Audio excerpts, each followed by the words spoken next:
We fought trillions of dollars worth of wars at the behest of the Israel lobby, at the behest of Netanyahu. Netanyahu was the great cheerleader for the Iraq war. He was the great cheerleader for overthrowing Syria.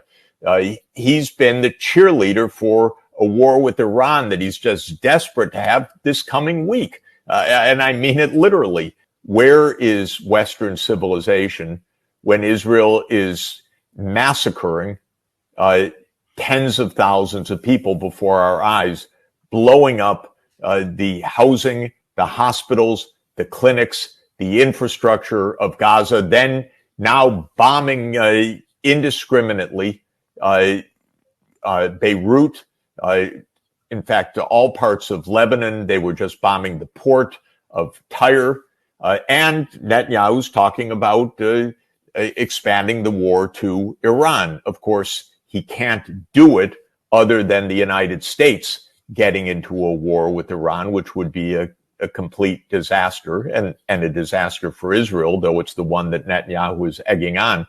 It is a pervasive view around the world that I am hearing every single day, that there are no Western values because we see a genocide unfolding in Gaza.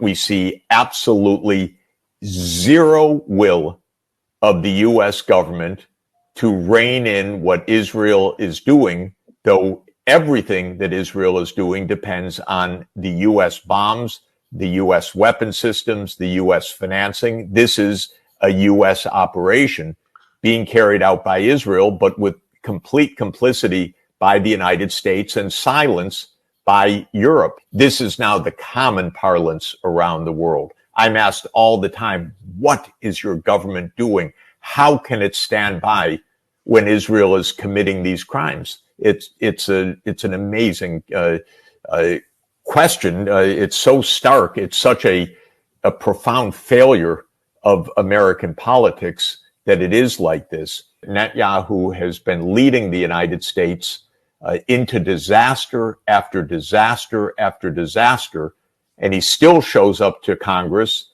which takes money from the Israel lobby, and he gets 50 standing ovations. Right. After the Iraq war, after all the wars that he has led us into, the massive debts that he has caused, the massive loss of life that he's caused, the increasing instability that he's caused, he gets applause in the U.S. Congress because they are simply on the take.